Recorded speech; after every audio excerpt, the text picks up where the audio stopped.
Okay girls, let's start the lecture. तो language processors को देख लेते हैं। लैंग्वेज प्रोसेसर्स या ट्रांसलेटर्स क्या होते हैं? आप लोग मुझे सुन सकते हैं ना? आवाज क्लियर है? ओके। तो लैंग्वेज प्रोसेसर्स क्या होते हैं? The computer can only understand machine language. कल थोड़ा सा हमने स्टार्ट किया था। तो मशीन लैंग्वेज क्या होती है? ये जीरोस और वन की फॉर्म में होती है, बाइनरी फॉर्मेट होता है मशीन लैंग्वेज का। और इसमें therefore any program written in assembly language और high level language must be translated to machine language. तो कोई भी टास्क आपने कुछ भी परफॉर्म करना है तो उसको हम मशीन लैंग्वेज में हर सूरत कन्वर्ट करेंगे तो ही हम उस टास्क को परफॉर्म कर सकते हैं। कंप्यूटर के लिए वो इंस्ट्रक्शन तभी मीनिंगफुल है जब आप उसको मशीन लैंग्वेज में कन्वर्ट करेंगे।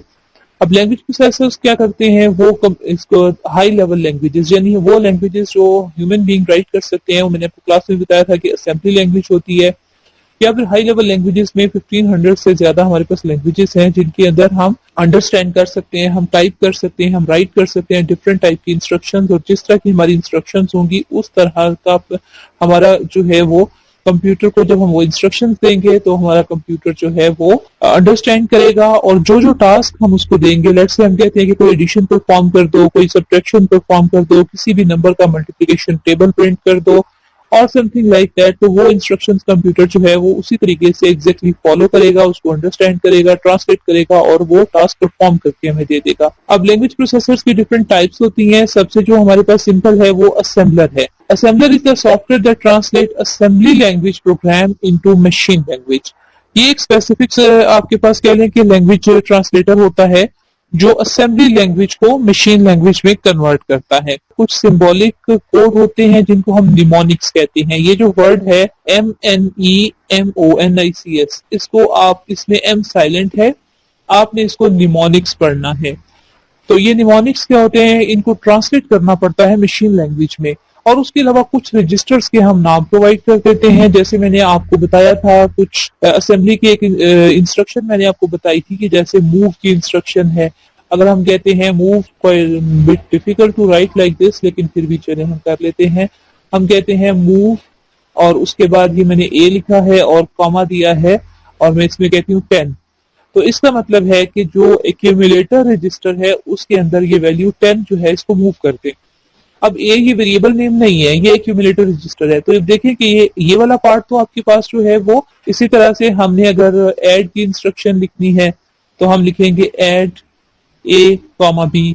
तो ये इसका मतलब क्या है कि जो बी रजिस्टर में पड़ा है और जो ए रजिस्टर में ऑलरेडी पड़ा है उसको ऐड कर दें। इसी तरीके से हमने सब्ट्रैक्ट करना है तो हम देंगे ए कॉमा सी भी कह सकते हैं। हमारे पास रजिस्टर्स और भी होते हैं लेकिन शुरू में हमेशा एक्यूमुलेटर रजिस्टर ही आता है। ये अपने कंप्यूटर आर्किटेक्चर में पहले भी 9th क्लास में थोड़ा बहुत देखा होगा, अदरवाइज आगे भी इसमें आपके पास फर्स्ट ईयर में भी कुछ आर्किटेक्चर के चैप्टर्स आएंगे, उसमें हम इसको स्टडी करेंगे। असेंबली लैंग्वेज की कुछ इस तरह की नेचर होती है। Each computer has its own assembly language. अब देखिए कि हर कंप्यूटर की अपनी असेंबली लैंग्वेज है।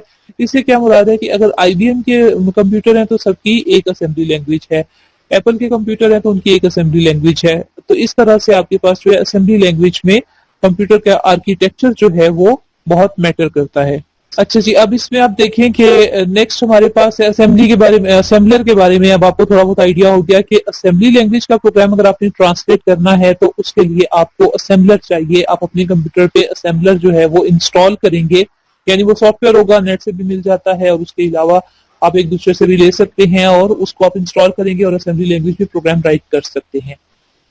उसके बाद नेक्स्ट आपके पास है compiler. Compiler is the software that translate the program written in high level language. ये क्लास में जब डिस्कस हुआ था बहुत से बच्चों को ऑलरेडी पता था कि कंपाइलर क्या होता है। कंपाइलर में आपके पास जो आपने उसमें करना होता है, प्रोग्राम होता है, वो पूरे का पूरा प्रोग्राम एट वंस ट्रांसलेट हो जाता है। अगर आपका प्रोग्राम जो है फॉर एग्जाम्पल 100 स्टेटमेंट्स पर है तो वो 100 की 100 स्टेटमेंट्स एक ही साथ जो है वो आपके पास ट्रांसलेट हो जाएंगी। तो compiler is the software that translate the program written in high level language into machine language. It converts the program into machine language before execution by the computer. तो इसमें क्या होगा कि वो एट वंस ही जो है वो पूरे के पूरे प्रोग्राम को जो है वो कंपाइल कर देगा और जो इंटरप्रेटर होगा वो लाइन बाय लाइन करेगा। इसमें फर्क क्या होगा कि अगर फॉर एग्जांपल 100 लाइंस का प्रोग्राम है और लाइन नंबर 2 पे कोई आपके पास जो है वो कंपाइलर और इंटरप्रेटर का डिफरेंस, अगर 100 लाइंस का कोड है आपके पास तो कंपाइलर जो है वो, अगर कंपाइलर आप यूज कर रहे हैं तो लाइन नंबर 1 से लेकर 100 तक पूरी एग्जीक्यूट हो जाएंगी, पूरी ट्रांसलेट हो जाएंगी। और ट्रांसलेट होने का मतलब है कि सारी मशीन लैंग्वेज में कन्वर्ट हो जाएंगी, उनकी ऑब्जेक्ट फाइल क्रिएट हो जाएगी। और उसके बाद अगर आपके पास उसमें लेट से लाइन नंबर 10 पे और 20 पे दो एरर्स थे, तो वो आपको एक साथ बता देगा कि लाइन नंबर 10 और 20 पे ये एरर्स है। लेकिन अगर आप इंटरप्रेटर यूज कर रहे हैं तो वो पहले 1 से लेकर 9 तक लाइंस को ट्रांसलेट करेगा, लाइन नंबर 10 पे उसको एरर मिलेगा तो आपका इंटरप्रेटर वहीं रुक जाएगा। लाइन नंबर 10 तो डेफिनेटली उसमें एरर है, वो ट्रांसलेट नहीं हो सकती, मजीद ट्रांसलेट नहीं करेगा, बल्कि यूजर को एरर बता देगा कि इस पर एरर है लाइन नंबर 10 पर। अब यूजर लाइन नंबर 10 को एरर रिमूव करेगा, फिर उसके बाद लाइन नंबर 11 से लेकर आगे ट्रांसलेट करना शुरू करेगा, लाइन नंबर 19 पे पहुंचेगा, 20 पे फिर उसको एरर मिलेगा, वहां पे रुक जाएगा। और उसके बाद जो है वो उसको आप बताएगा कि लाइन 20 पे एरर है। तो अब अगर उसके बाद लाइन नंबर 20 का एरर रिमूव किया जाएगा और उसके बाद जो है वो फिर पूरे रिमेनिंग प्रोग्राम में अगर कोई एरर नहीं है तो वो पूरे का पूरा ट्रांसलेट हो जाएगा। इस तरह जब ये जो बात मैंने आपको बताई है, इसकी हेल्प से आप कंपाइलर और इंटरप्रेटर का थोड़ा सा कंपैरिजन कर सकते हैं कि इसमें फास्ट कौन सा होगा, कंपाइलर, लेस टाइम कंज्यूमिंग कौन सा होगा, कंपाइलर। तो इंटरप्रेटर स्लो होगा, ज्यादा टाइम लेगा, क्योंकि वो वो लाइन बाय लाइन ट्रांसलेशन कर रहा है, जहां एरर मिलता है वो आगे ट्रांसलेशन करनी छोड़ देता है, जबकि कंपाइलर पूरे के पूरे को ट्रांसलेट एक ही दफा कर लेता है। अब हमारे पास है जी application software. Application software is the set of program design to perform specific task. इसमें आपके पास जब हमने कंप्यूटर को यूज करना है तो उसके जाहिर है हमने किस लिए हमने कंप्यूटर को यूज करना है, हमने उस पर कोई ना कोई टास्क परफॉर्म करना है, मे बी हमने उस पर प्रोग्रामिंग करनी है, या हमने उसके ऊपर कोई और टास्क, हमने उस पर असाइनमेंट्स बनानी है, हमने इंटरनेट यूज करना है, हमने ऑनलाइन क्लास अटेंड करनी है, या ऑनलाइन यूट्यूब से स्टडी करना है और समथिंग लाइक दैट। इस तरह के बहुत से हमारे पास पर्पस हो सकते हैं, तो उसके लिए डेफिनेटली हमें कोई रेलिवेंट सॉफ्टवेयर की जरूरत पड़ेगी। जैसे आप ऑनलाइन क्लास अटेंड कर रहे हैं तो आप सब लोगों ने जूम का सॉफ्टवेयर इंस्टॉल किया है। इसी तरह अगर मैं आपको कोई असाइनमेंट दूंगी तो आपको माइक्रोसॉफ्ट वर्ड में या एक्सेल में या किसी तरह असाइनमेंट की नेचर पे डिपेंड करता है। फिर मैं आपसे कहूंगी मुझे अगर सपोज के वही डॉक्यूमेंट पीडीएफ में कन्वर्ट करके दे दी, जैसे जो बुक मैं आपको यहाँ पर स्क्रीन शेयर के जरिए दिखा रही हूँ, मेरी स्क्रीन आप लोगों को नजर आ रही है। तो इस तरह आपके पास जो है वो डिफरेंट टाइप के सॉफ्टवेयर होते हैं, और डिफरेंट सॉफ्टवेयर जो हैं उनको हम एप्लीकेशन सॉफ्टवेयर कहते हैं। ये स्पेसिफिक पर्पस के लिए होते हैं। जो राइटिंग लेट से जो डॉक्यूमेंट राइटिंग के लिए हैं वो सिर्फ डॉक्यूमेंट्स को ही की राइटिंग के लिए ही यूज होंगे। कुछ सॉफ्टवेयर ऐसे होते हैं जिनमें आपकी सैलरी कैलकुलेशन होती है, जैसे एक्सेल है, स्प्रेडशीट है, इस तरह के सॉफ्टवेयर होते हैं। पेरोल के लिए यूज होते हैं, ऐसे पे स्लिप बनती है। कुछ सॉफ्टवेयर एग्जामिनेशन का रिजल्ट जो है उसको प्रोड्यूस करने के लिए, उसकी प्रोसेसिंग के लिए यूज होते हैं। और इसी तरह कुछ स्टैटिस्टिकल सॉफ्टवेयर होते हैं, जैसे अभी मुल्क में जैसे आजकल कोविड की वजह से हुए हैं, तो ये कोविड के कुछ स्टैटिस्टिक्स आपके पास आते हैं कि जी इसका रेट 2% है, 3% है, और वट एवर। इससे पहले आपके पास डेली कुछ केसेस आते थे, उनकी कोई तादाद और इस तरह की अभी भी आती है, लेकिन अल्हम्दुलिल्लाह तादाद उतनी ज्यादा नहीं है। तो उसमें जो है वो आपके पास कुछ डिफरेंट टाइप की ग्राफ्स बने हुए आते थे। तो वो सब चीजें स्टैटिस्टिकल सॉफ्टवेयर होते हैं, उनके अंदर डाटा इनपुट किया जाता है, तो उस पर डिफरेंट ग्राफ्स जो है वो बन जाते हैं। तो देखिए इसमें अब हम देखेंगे कि कुछ बहुत सारे एप्लीकेशन सॉफ्टवेयर हैं, जिस तरह की आपकी नीड है उस तरह की हैं, उनको हम मेन कुछ 4 कैटेगरीज में डिवाइड करते हैं। सबसे पहला है प्रोडक्टिविटी सॉफ्टवेयर, फिर बिजनेस सॉफ्टवेयर, फिर एंटरटेनमेंट सॉफ्टवेयर और फिर एजुकेशनल सॉफ्टवेयर। प्रोडक्टिविटी सॉफ्टवेयर वो हैं जो कंप्यूटर की प्रोडक्टिविटी को इंक्रीज करते हैं। प्रोडक्टिविटी से क्या मुराद है, आपने कंप्यूटर परचेज किया और उसमें आपने उसको किस तरह प्रोडक्टिव बनाएंगे, आप उसके ऊपर डिफरेंट टास्क परफॉर्म कर सकते हो, आप अपना डेली काम जो है वो बहुत अच्छे तरीके से कर सकते हो। It's productivity software used to improve the way people do their work, speed up the daily routine task performed by the individual and teams by eliminating the repetitive task. अब इसमें क्या है, word processing, spreadsheet, database management और graphic software. कुछ drawings बनानी है आपने, कुछ वीडियो रिकॉर्डिंग करनी है, या इस टाइप की कुछ आपने टास्क परफॉर्म करने हैं, तो उसमें आप एक दफा काम कर लेंगे और बार बार आपको उसे रिपीट नहीं करना पड़ेगा। उससे आपका टाइम सेव होगा और शेयरिंग आसान होगी। अगर ऑर्गेनाइजेशन की बात करते हैं तो ऑर्गेनाइजेशन लेवल पे इसका इतना बेनिफिट है कि आप उसमें आराम से सॉफ्टवेयर की शेयरिंग एक दूसरे के साथ कर सकते हैं। उसके अलावा जो है वो आप अपना डिफरेंट रूटीन टास्क, जैसे ऑफिस वर्क है, आपने एक जगह पर परफॉर्म किया और उसके बाद आपने दूसरे अपने कॉलीग्स के साथ शेयर कर लिया, ईमेल के जरिए कर लिया या किसी भी और तरीके। इसी तरह से आपके पास जो बिजनेस सॉफ्टवेयर हैं वो बिजनेस एक्टिविटीज को रन करने के लिए यूज होते हैं। बिजनेस एक्टिविटीज क्या होती हैं आपके पास कि आप उसमें डिफरेंट टाइप के ऐसे टास्क परफॉर्म करें जो बिजनेस से रिलेटेड हैं, जैसे पेरोल की कैलकुलेशन हो गई, कोई आपने किसी स्टोर, अब हम डिफरेंट टाइप के डिपार्टमेंट स्टोर्स पर जब जाते हैं तो हम देखते हैं कि हमें कंप्यूटराइज्ड जो है वो बिल रिसीव होता है, तो वहां पर इन्वेंट्री के सॉफ्टवेयर यूज होते हैं।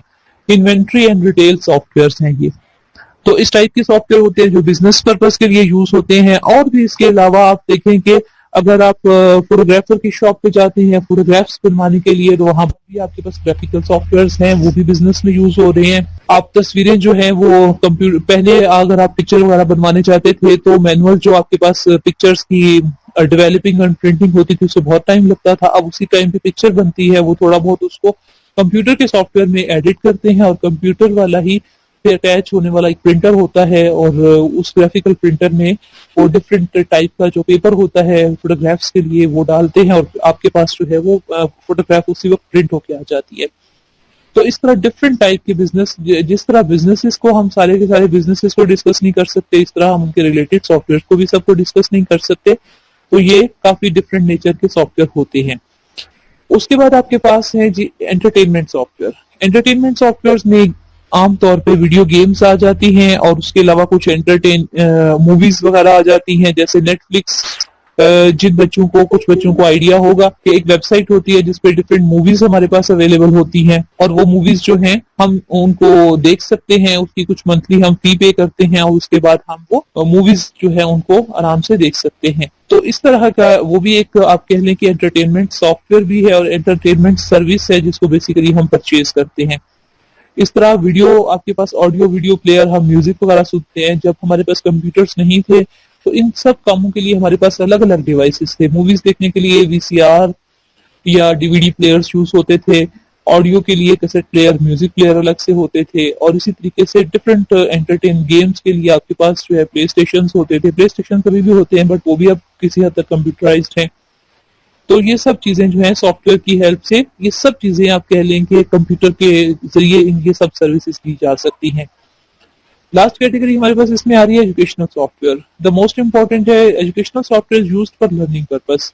ये जूम है, और इसके जरिए इसको हम लर्निंग पर्पस के लिए यूज कर रहे हैं। लेकिन इसके अलावा जो है लर्निंग आप यूट्यूब से डिफरेंट वीडियोस भी हो सकती हैं। जैसे कुछ मेरी क्लासेस हैं, उनको मैं प्री रिकॉर्डेड लेक्चर्स दे देती हूँ और वो उसको सुन लेते हैं यूट्यूब के जरिए, तो वो भी एजुकेशन का एक तरीका है। इस तरह अगर मैं मतलब हम इंटरनेट से ट्यूटोरियल्स डिफरेंट डाउनलोड करते हैं, जो भी हमें टास्क परफॉर्म, बल्कि इवन एजुकेशनल सॉफ्टवेयर तो इस हद तक भी हो गया कि अगर आपने इवन कुकिंग भी करनी है तो आपको वहां से भी उसके लिए भी लर्निंग मिल जाएगी, उसकी एजुकेशन भी मिल जाएगी। लाइक अगर कुकिंग को आप एज ए सब्जेक्ट लेते हैं, आर्ट एंड क्राफ्ट को एज ए सब्जेक्ट लेते हैं, तो आपको उससे रिलेटेड ऑनलाइन ट्यूटोरियल्स मिल जाएंगे।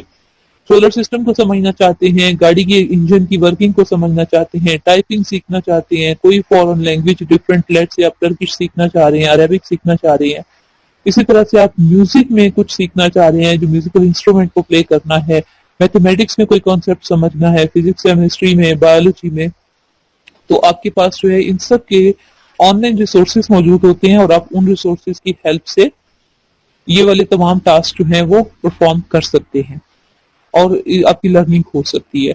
उसके बाद आ जाते हैं आपके पास इंटरनेट एप्लीकेशंस। अब इंटरनेट एप्लीकेशंस कौन सी हैं जो हम कंप्यूटर्स के लिए या सॉफ्टवेयर्स के जरिए यूज कर सकते हैं?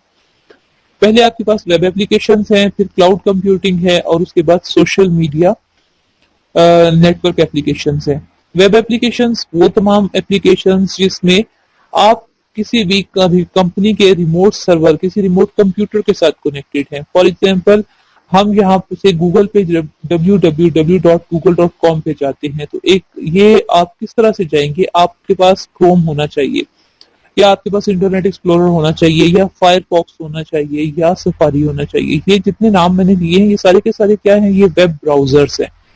अब वेब ब्राउजर एक सॉफ्टवेयर है, इस सॉफ्टवेयर को यूज करते हुए आप वेब एप्लीकेशंस को यूज कर सकते हैं। A web application is a program that runs on a remote server while its user interact with it through the web browser. अब आपको ब्राउजर की भी समझ आनी चाहिए, वेब एप्लीकेशन की भी। Some common web applications include web-based email programs.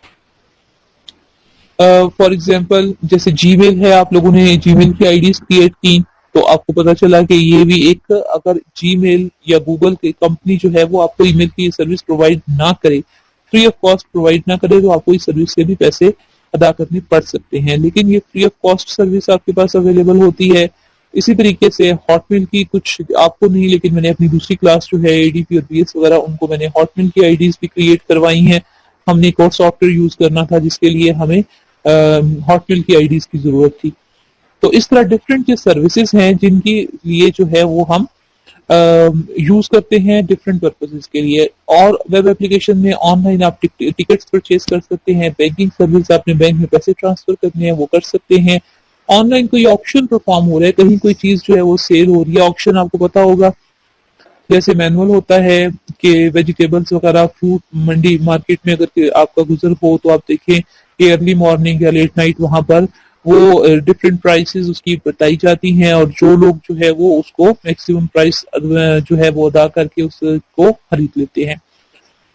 इसी तरीके से ऑनलाइन ऑप्शंस भी होते हैं, और उसमें अगर आप पार्टिसिपेट करते हैं तो उसमें भी आप अपनी बताते हैं कि ये प्रोडक्ट मैं इतने में खरीदना चाहता हूँ, अगर कोई आपसे बेहतर प्राइस पे करके खरीद सकता है तो खरीद ले, अदरवाइज अगर आपसे बेहतर कोई प्राइस नहीं ऑफर करता तो आप उसको परचेज कर सकते हैं। That is online option.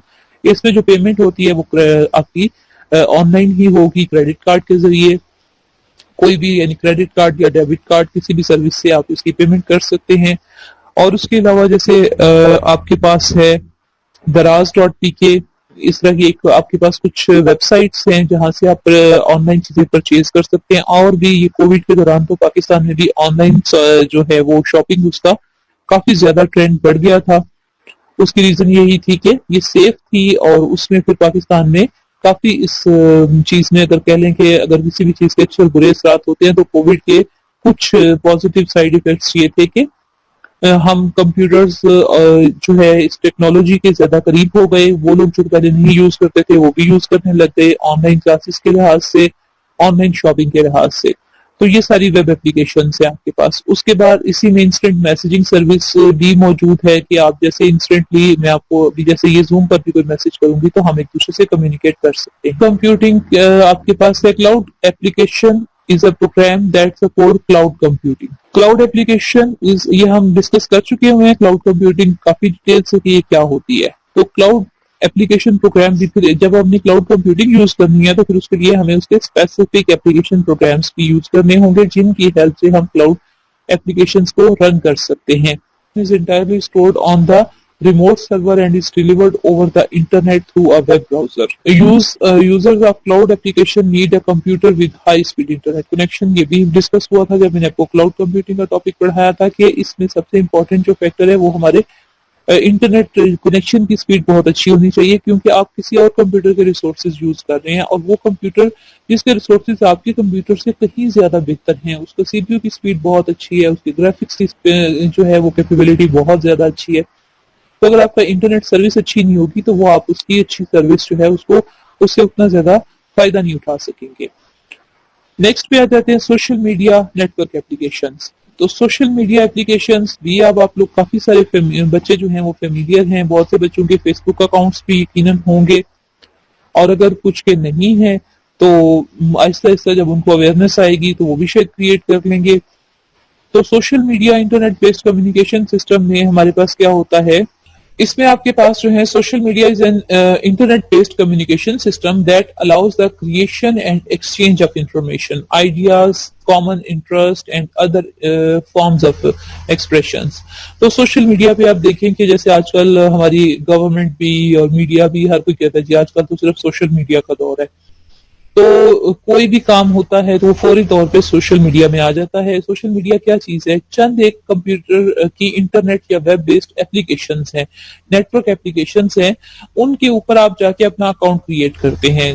जैसे फेसबुक, ट्विटर और व्हाट्सएप बहुत कॉमनली यूज होते हैं। इनके ऊपर जाके आपको अपना अकाउंट क्रिएट करना पड़ता है, और अकाउंट किस तरह क्रिएट होगा, आपकी किसी जीमेल आईडी से या ईमेल आईडी से, ठीक है। तो इन सब में से कोई भी आप अपनी ईमेल आईडी प्रोवाइड करेंगे, वो आपको कुछ आप अपना पासवर्ड जो है वो रखेंगे, सीक्रेट कोड होगा, और फिर आप इन वेबसाइट पर आपके अकाउंट्स बन जाएंगे। फेसबुक जो है ये सब चीजें आपके पास एंड्रॉइड पे यानी कंप्यूटर, आपका जो मोबाइल फोन है, सेल फोन है, उसके ऊपर एप्लीकेशंस, स्मॉल एप्स की सूरत में भी अवेलेबल हैं, और इनकी अगर हम डेस्कटॉप कंप्यूटर पे या लैपटॉप पे बात करते हैं तो इनकी वेबसाइट्स भी मौजूद है। तो अगर मैंने यहाँ पर अपने फेसबुक अकाउंट में जाना होगा तो मैं यहाँ पर जो भी मेरे पास ब्राउजर इंस्टॉल्ड है, लेट्स से कि गूगल क्रोम है, मैं उस पर क्लिक करूंगी, facebook.com लिखूंगी और उसके बाद वो मुझसे मेरी ईमेल आईडी, वो आईडी जिसके साथ मैंने वो फेसबुक अकाउंट रजिस्टर किया हुआ है, और मेरा पासवर्ड पूछेगा। और अमूमन ये सारे जो अकाउंट हैं सोशल मीडिया के, ये ईमेल के अलावा फोन नंबर से भी क्रिएट हो जाते हैं। तो आप इसको जो है खास तौर पे फेसबुक और ट्विटर जो है ये ईमेल आईडी से भी हो जाता है, दोनों जो है ईमेल आईडी से भी बन जाएंगे, फोन नंबर से भी बन जाएंगे। और व्हाट्सएप जो है वो आपके पास जो है अमूमन फोन नंबर से बनता है, क्योंकि ये टोटली जो है स्मार्टफोन के लिए एप्लीकेशन कह लें कि मखसूस बनाई गई है। तो स्मार्टफोन अगर आपके पास नहीं है तो फिर व्हाट्सएप जो है वो वेब के जरिए, इंटरनेट के जरिए या ब्राउजर के जरिए आप यूज नहीं कर सकते। अगर आपके पास स्मार्टफोन है तो फिर आप डेफिनेटली इसको अपने लैपटॉप पर या अपने कंप्यूटर पर भी यूज कर सकते हैं, जिसको हम व्हाट्सएप वेब कहते हैं। अच्छा जी, तो Facebook is one of the fastest growing free social networking services used by millions of people all over the world. It allows registered users to create profile and exchange messages, photos, videos and links with other users. अब जैसे ये तीनों जो आपके पास social media application है ना, इनका अलग अलग पर्पज है। फेसबुक का पर्पज क्या है, इस पे आप डिफरेंट पिक्चर्स और वीडियोस वगैरह आप शेयर कर सकते हैं। बेसिकली आप इन तीनों फोरम्स पर ही आप जो है अपनी वीडियोस और फोटोज शेयर कर सकते हैं। फर्क ये है, फेसबुक पर आप जितनी तस्वीरें अपनी एल्बम क्रिएट करके रखते जाएंगे वो फॉरएवर वहां पर पड़ी रहेंगी, वो वहां से ऑटोमेटिकली डिलीट नहीं होंगी।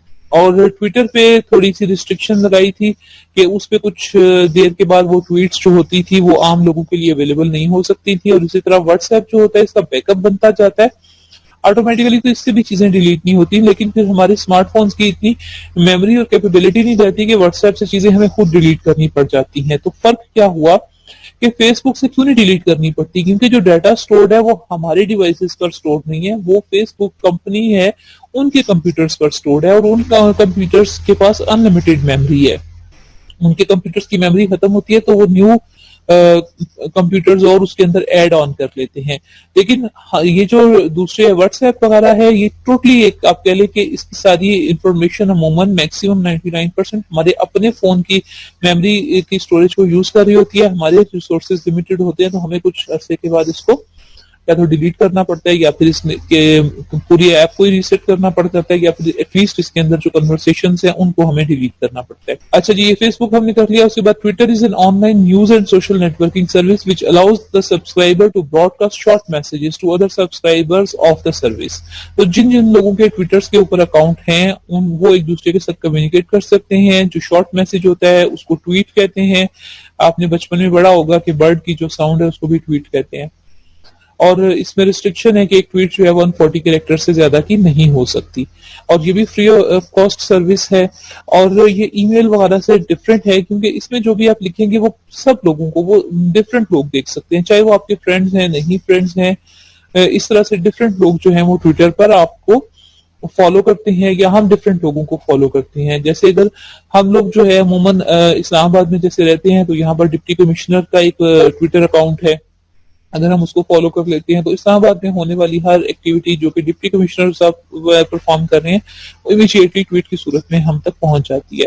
अगर हम डिफरेंट पॉलिटिशियंस को फॉलो कर रहे हों जिनके साथ हमारे ख्यालात मिलते हों, जिनकी परफॉर्मेंस से हम सेटिस्फाइड हों, तो वो जो पॉलिटिशियंस हैं जैसे कोई अपने बारे में कोई इन्फॉर्मेशन या कि मुल्क के बारे में कुछ शेयर करेंगे तो इमीडिएटली हमारे स्मार्टफोन पे उसकी नोटिफिकेशन आ जाएगी। तो अब फेसबुक जो है इसी तरह से उसकी भी अगर आपने अपने स्मार्टफोन पे ऐप इंस्टॉल की है तो उस पर भी जैसे ही आपके फ्रेंड में से कोई लेटेस्ट चीज अपलोड करेगा तो आपको उस पर नोटिफिकेशन आ जाएगा। इसी तरह व्हाट्सएप तो आप सब लोग यूज कर ही रहे हैं, आपको पता है इसमें इंस्टेंट मैसेजिंग सर्विस है। स्मार्टफोन्स में आप इसको इंस्टॉल करते हैं और it is used for exchange text, photos, videos and audio messages through internet. और ये तकरीबन अब दुनिया में लार्जेस्ट मैसेजिंग सर्विस बन चुकी है पूरी वर्ल्ड में। और इसमें सबसे इम्पोर्टेंट जो फीचर है जो इसका वो होता है कि हमारी एक तरह से फ्री ऑफ कॉस्ट हम कॉल्स कर सकते हैं। फ्री ऑफ कॉस्ट इस सेंस में कि इंटरनेट सर्विस की तो हम पे कर रहे होते हैं, लेकिन हमारे मोबाइल में जो बैलेंस होता है वो व्हाट्सएप कॉल से जो है वो वेस्ट नहीं होता। तो ये हमारे पास जो है वो टीनेजर्स में भी इसी तरह पॉपुलर है, और उसके अलावा ग्रुप चैटिंग में जैसे आप लोगों के ग्रुप्स बनाए होते हैं तो आप बार बार आपको इंडिविजुअली हर बंदे से बात करने की जरूरत नहीं पेश आती। आप ग्रुप पे मैसेज करते हैं और उस ग्रुप के जितने भी मेंबर्स हैं वो उसको रीड कर लेते हैं इसी तरह से। और ये भी एंड्रॉइड मोबाइल डिवाइसेस के लिए ही स्पेशली यूज की गई थी, स्टार्ट की गई थी, लेकिन अब ये आईफोन पर भी, आईफोन, ब्लैकबेरी और Windows phone and Nokia smartphone, आप ये देखिए आपके पास ये डिफरेंट टाइप्स ऑफ स्मार्टफोन्स हैं। डिफरेंट टाइप्स क्यों है? क्योंकि एंड्रॉइड का आर्किटेक्चर फर्क है, आईफोन का फर्क है, ब्लैकबेरी का बिल्कुल डिफरेंट है, ब्लैकबेरी के ऊपर बहुत ज्यादा प्राइवेसी होती है, और इसी तरीके से विंडोज फोन भी होता है और नोकिया के भी स्मार्टफोन्स हैं। तो इस तरह से आपके पास जो है वो डिफरेंट इन टेलीफोन सारे स्मार्टफोन्स के ऊपर व्हाट्सएप सर्विस अवेलेबल होती है। ओके गर्ल्स, नेक्स्ट हमारा टॉपिक है लाइसेंस। ये सारा सॉफ्टवेयर की टाइप से लाइसेंस्ड हैं, open source, shareware and freeware. तो बहरहाल अब हम आज के लेक्चर 40 मिनट्स का हो गया है, that's more than enough. Okay students, thank you very much. मैं इसको मीटिंग को स्टॉप कर रही हूँ, लीव करने लगी हूँ, एंड कर दूंगी इसको। सी यू टुमारो।